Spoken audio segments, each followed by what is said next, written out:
கூடாது.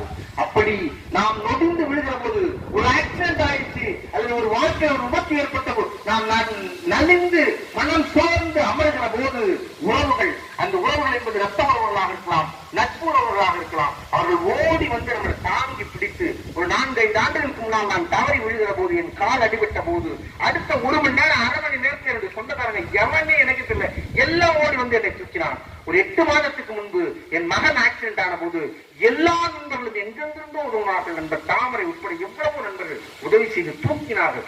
அதிலிருந்து தான் நாம் எழுந்தோம். அப்படி நாம் நம்முடைய இன்பத்தை, மகிழ்ச்சியை தொலைக்கிற போது, ஒருபுறம் நம்முடைய மகிழ்ச்சியை கொடுத்தாலும் அந்த மகிழ்ச்சியை குளிதோண்டி புதைப்பதற்கு ஊடகங்கள் காரணமாக இருக்கிறது என்கிற காரணத்தினாலும், அப்படி தொலைந்து போன மகிழ்ச்சியை தூக்கி நிறுத்துவதற்கு இந்த உறவுகள் மிகப்பெரிய சக்தியாக கை கொடுக்கிறது என்கிற காரணத்தினாலும், பாண்டி குட்டின்னு ஒருத்தாங்க. பாண்டியன் அவனுக்கு வயசு 60, அவங்க அப்பாவுக்கு வயசு 85. வீட்டுல உட்கார்ந்துட்டு இருக்கான். ஜன்னல்ல அதுக்கு அருகில் அவங்க அப்பா படுத்திருக்கிறாரு. இவன் வெளியில சேர்ல உட்கார்ந்து இருக்கிறான். ஒரு காக்கா வந்து அந்த ஜன்னல்ல உட்கார்ந்து கத்துது, காக்கான்னு. அந்த 85 வயது அவங்க அப்பா கேட்கிறாரு, பாண்டி அது என்னப்பா என்று கேட்கிறாரு. அவன் சொல்றான், காக்கா காக்காப்பா அப்படின்னு சொல்றான். மறுபடியும் ஒரு 5 நிமிடம் கழித்து அந்த காக்கா கத்துகிறது. மறுபடியும் அந்த 85 வயது அந்த அப்பா கேட்கிறாரு, பாண்டி அது என்னப்பா? காக்கா. மீண்டும் கேட்கிறான். ஒரு 3 முறை 4 முறை கேட்கிற போது இந்த 60 வயது நிரம்பிய பாண்டி சொல்றான், அப்பா சும்மா தொடர்ந்து பண்ணிட்டு இருக்காங்க, வயசான நேரத்துல கம்முனு பட்டு தூங்க மாட்டீங்களா? சும்மா நைட்டு இருக்கீங்க, எத்தனைமா சொல்றது காக்கான்னு என்று கேட்கிறான், என்று சிடுசிடுன்னு கேட்கிறான். உடனே இந்த 85 வயது முதியவர் சொன்னார், பாண்டி உள்ள ஒரு ட்ரங்க் பெட்டியில ஒரு டைரி இருக்கும், அதை எடுத்துட்டு வரியா என்று சொன்னார். இந்த பாண்டி உள்ள போய் அந்த ட்ரங்க் பெட்டியில இருக்க டைரியை எடுத்துக்கொண்டு வந்தான். அதுல ஒரு பேஜ் அவர் பிரிச்சு கொடுத்து, இதை படி என்று சொன்னார். அவன் படித்தான். அப்போ இந்த 85 வயது முதியவர் அதுல அந்த குறிப்பு எழுதி வச்சிருக்கார், அன்னைக்கு என்ன நடந்தது.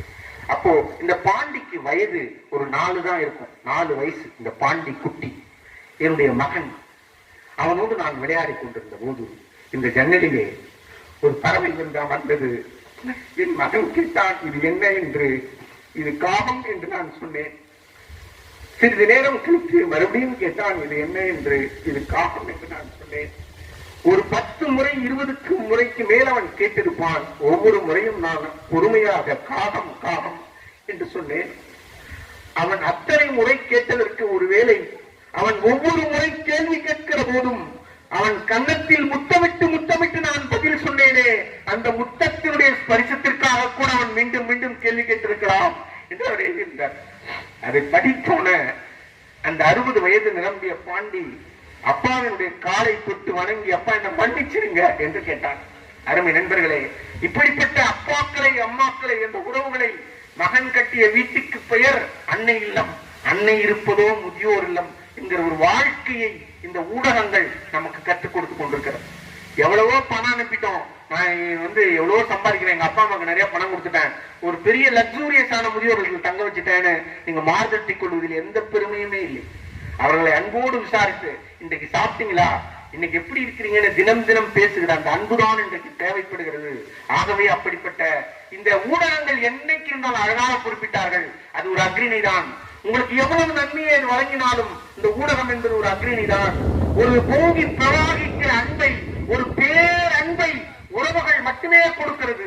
அது ரத்த உறவுகளாக இருந்தாலும் சரி, நண்பர்களாக இருந்தாலும் சரி, அவர்கள்தான் நாம் மகிழ்ச்சியை கொடுப்பது மட்டுமல்ல, மகிழ்ச்சியில் இருந்து தொலைந்து நாம் வீழ்கிற போது நம்மை தாங்கி பிடிக்கிற கரங்கள் உறவுகளாகவே இருக்கிற காரணத்தினால் ஊடகங்களை காட்டிலும் நம் மகிழ்ச்சியை அதிகரிப்பது, நிலைத்திருக்க செய்வது, மீட்டெடுத்து கொடுப்பது உறவுகளே